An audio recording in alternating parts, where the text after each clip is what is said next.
We have a crisis on our border that we've known about for a long time. For 7 years, Democrat policies have increased the crisis, and it's gotten so bad that the media is reporting the truth for the first time since Donald Trump came onto the political scene. Let's get into it.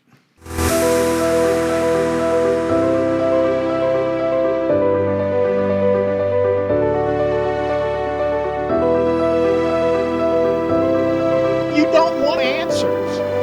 Look, you put your fingers in your ear. If you find this video useful at any time, please like and subscribe. This will tell the algorithm to share it with more people. For 7 years, the Democrats and the dominant media framed their soft border policies as compassionate. Republicans called for strong enforcement because of national security and economic reasons. They were called racist. I've always held to the Republican strong border enforcement because of the security logic, but also out of compassion for the immigrants. After 7 years of attacking conservatives and Republicans, the media is finally facing and reporting the reality of this border crisis. The situation is clear. Soft border policies have encouraged more immigration, enriched the cartels to the tune of $13 billion a year, and caused widespread exploitation and suffering of the migrants themselves. The American people are smart enough that we would have avoided this crisis if the media had aligned itself with the interests of the American people and not their financial and left-wing political interests.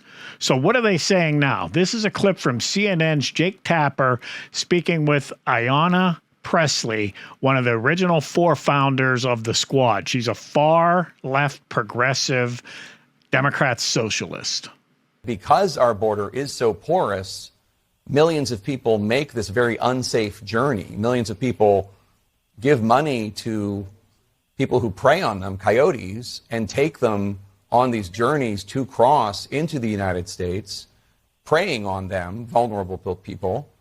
And that's because the border is not secure. Because it is not secure, they go on this journey, and one of the arguments that is made, and maybe you disagree with it, is that the border should be secure so as to discourage people from making this journey. So that if people want to try to come to the United States and declare asylum and seek asylum, they go through the proper corridors and not just try to cross illegally. But it just seems like just such a refusal to acknowledge reality, just to say that the border is secure when we all know millions of people are crossing the border illegally every year. To be fair to the context, Jake Tapper was not beginning with his statement of fact or opinion. He was stating the position that I and many Republicans have held for the past 7 years. What I'm referring to is the idea that a soft border increases the suffering and exploitation of migrants. But what about security and economics? Here's a clip from New York Mayor Eric Adams. This issue will destroy New York City. Destroy New York City. We're getting 10,000 migrants a month. One time we were just getting Venezuela. Now we're getting Ecuador. Now we're getting Russian-speaking coming through Mexico. Now we're getting Western Africa. Now we're getting people from all over the globe have made their minds up that they're going to come through the southern part of the border and come into New York City. Every community in this city is going to be impacted. We had a $12 billion deficit that we're going to have to cut. Every service in this city is going to be impacted. Did Eric Adams just become a Republican? I mean, he certainly adopted Republican rhetoric. Does that mean he's a racist and a xenophobe? I mean, if you've been following the news for the past 7 years, he sure sounds like one. Here's a clip from a Sky News documentary talking also about the migrants coming from all around the world. This is a recent documentary. And we actually found people from India, Pakistan, Bangladesh.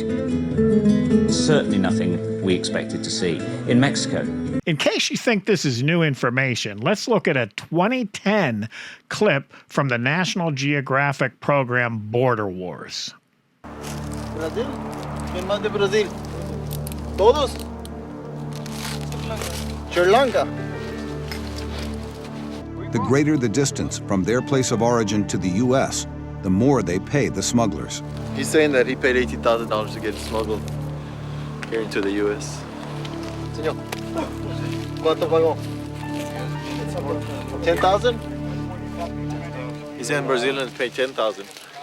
How long have you been traveling? 2 months. 2 months? Yeah. And how did you come? Did you come through Mexico? How did you come? My country, fly Brazil to Guatemala. There are 5 seasons of Border Wars. It's a ride-along reality show with the Border Patrol. Episodes focus on smuggling, but also migrants and human trafficking. I began watching this program early in the 2016 campaign when the border debate was raging. I wanted to know what was really happening on the border. Some of the things I learned are just now being reported. First, the cartels market to potential migrants. They tell their victims that the extreme cost for a coyote will be easily repaid within a month's salary here in the U.S. Number 2, in some cases, families mortgage their homes to pay the cartel. Either way, they're left with crushing debt. Number 3, the migrants that do succeed are under tremendous pressure to earn money any possible way they can to pay these debts. This opens them up to crime and exploitation. Number 4, young women carried condoms. They begged their rapists to wear the condoms before they raped them. Number 5, 13 years ago, we were mostly seeing Central American migrants, but we were already seeing the vulnerability in the system to migrants coming in from anywhere in the world. Number 6, the Border Patrol are compassionate people. Most of them are Hispanic themselves. Many times their attempts to apprehend became rescue missions. In the best case scenario, coyotes would leave people behind in the desert mountains if they couldn't continue the journey. In other cases, they killed them. Anything to prevent being caught or to slow down the money. They didn't care about these people at all. They only cared about their money and the interests of the cartel. Now, we knew all these things as far back as 2010. That's what this program tells you. Since 2016, Americans have been given 2 polarizing options. One is tough border enforcement for national security and economic reasons. That's from the Republicans. And number 2, soft border enforcement for compassion reasons. That's from the Democrats. Let's take a look at another clip to see how compassionate this is. They kill if man not survive in the jungle. If you fell behind, if you injured yourself or you became ill, they just shot you dead and left you in the jungle. You can see the dead bodies lying there everywhere, have smell of dead bodies. The problem is when you're soft on the border, you're enabling the cartel. You're giving them the ability to market to more and more of these migrants. You're incentivizing, you're attracting people to take on this highly dangerous illegal activity. Now, the Democrats and the media have been calling conservatives and Republicans racist and xenophobes. In their reporting, you were either compassionate and supported Democrat policies or you were a hateful bigot.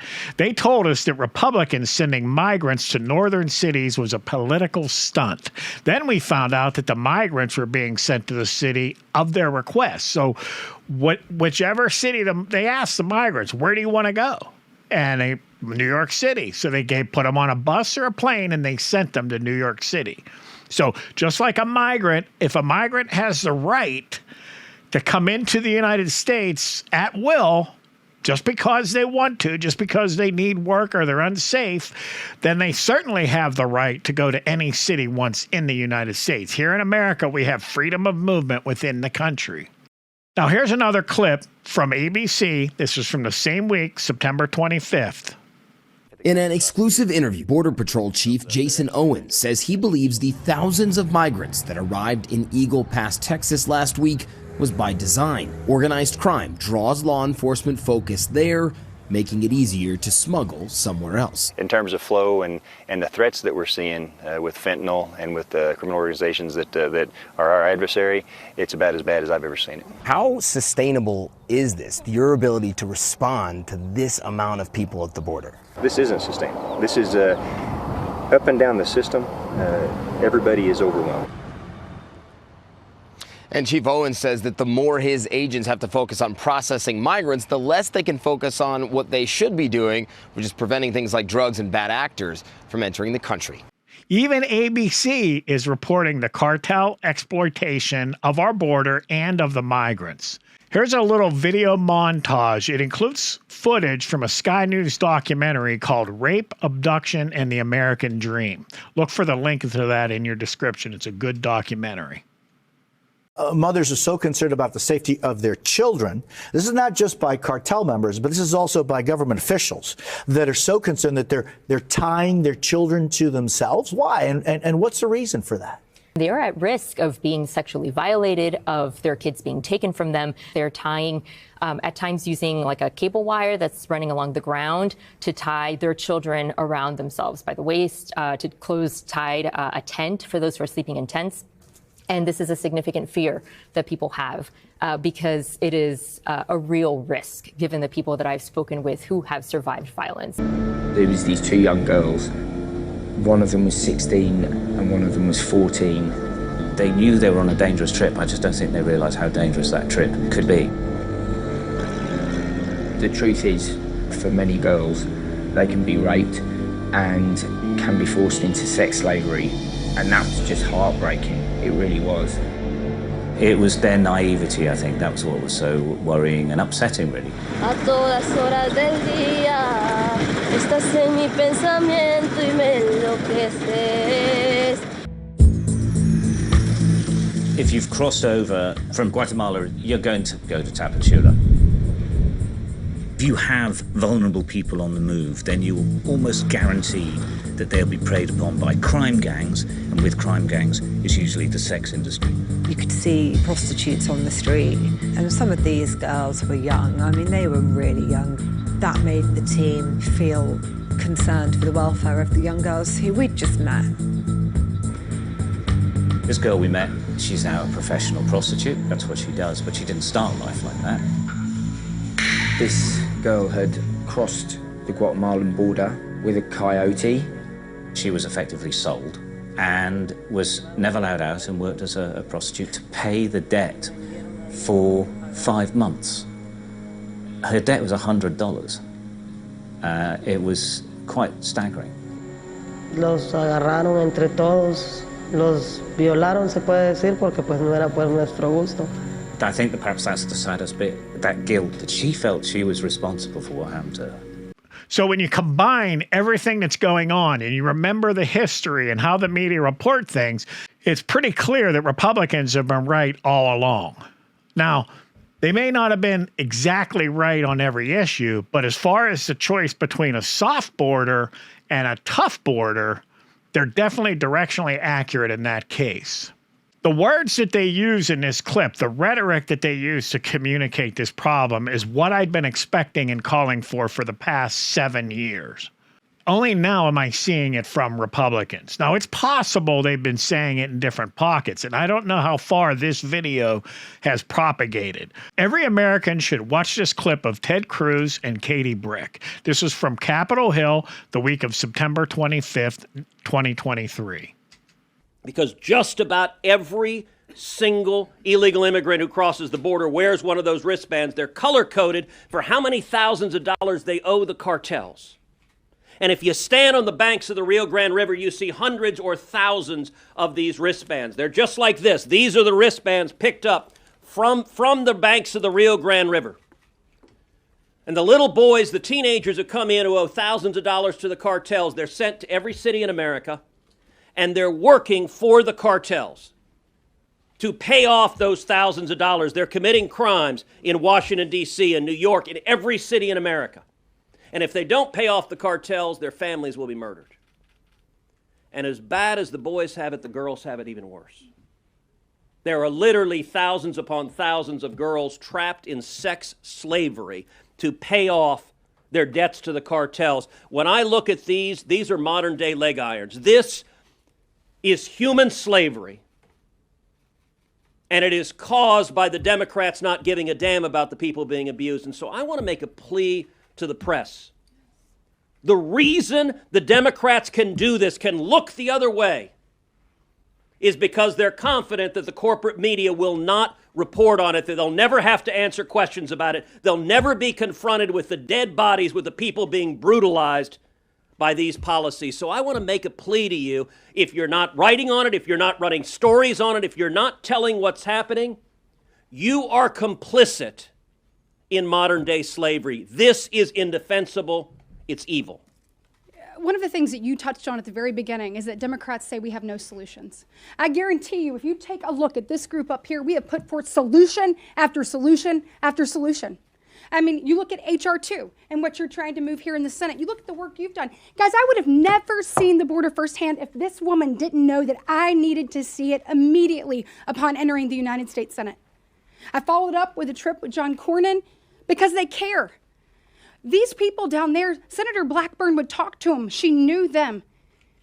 We walked through and we got to hear women tell us their story. And their stories are brutalizing. And to Senator Cruz's point, if you're not telling it, that's on you. Because when a woman sits there and she tells you not just about being raped, but how many times a day she's raped, when she tells you about having to lay in that bed while they come in and out and in and out, it's disgusting and it's despicable. Folks, you look at the number of people that have died at the border because Joe Biden has made it more and more enticing to come here. Make no mistake, this is a result of failed policies. We could fix this. We can't throw money at this and fix it. We have to actually change the policies. I looked in the eyes of CBP agents who said, we're exhausted. We're not only having to be paper pushers, we're also trying to do what we took an oath of office to do, and that is protect this border. But when they tell you about finding small children who have drowned in that river or pulling a lifeless body of a woman who is pregnant with twins, it changes the way you think about what's happening. Drug cartels, guys, they have their tentacles all over this country. We need you to start telling that story. To Senator Cruz's point, they will tell you exactly how much they paid to get here. Then they'll tell you where they're going, what their job's going to be, and how much more they owe. Got it? And guess what? Just the other day in Alabama, a gentleman told me, if you will come back here with me in this neighborhood right behind you, you will see migrants who are here illegally, and they will tell you about the drug cartels coming around every other week to collect. Guys, that's not the American dream. That's an American nightmare. We know what policies work. We know what to do. We just have to have a leader who has the courage to do it. If, like me, you're on the Republican side of this issue, don't be satisfied just with being proven right, because you have been proven right. That won't make us better. Be sure that you are right for the right reasons. Were you just picking one side or the other? Because that's basically a 50-50 flip of the coin. Were you going with your party just because that's what you do? You go with your party? Or were you right because you understood the underlying issues here? That when you incentivize bad behavior, when you reward it, encourage it, you get more of it. And that's a fundamental principle behind all of our criminal justice system. When people commit a crime, there's a consequence to that. But it's also to send a message to the rest of the population that there's a price to pay for doing crime. So you get less of the crime. You get less of that behavior. When you put money behind something or you give people a reason to do more of something, you're going to get more of it. And that's what's happened here. A soft border policy has said, come on in, you're welcome here. When you demonize anyone who calls for a strong border, when you say that to deport people is racist, when you say that to stop them from coming into the country is racist, and you encourage and say America's here to provide for whoever wants it. You're going to get a lot more of it. And that's what's happened here. That's the underlying lesson here. To understand human behavior and the consequences of policy. What seems compassionate in the short term is often going to cause greater suffering and bigger problems. Similar to like defunding police, isn't it? Please like and subscribe and check out my other channel, Conversations with Bob. There, I'll be rebooting that channel with more of the theory behind the news and culture analysis that you'll hear me doing here on Mostly Politics. So Mostly Politics is the application and Conversations with Bob is the theory. Talk to you soon.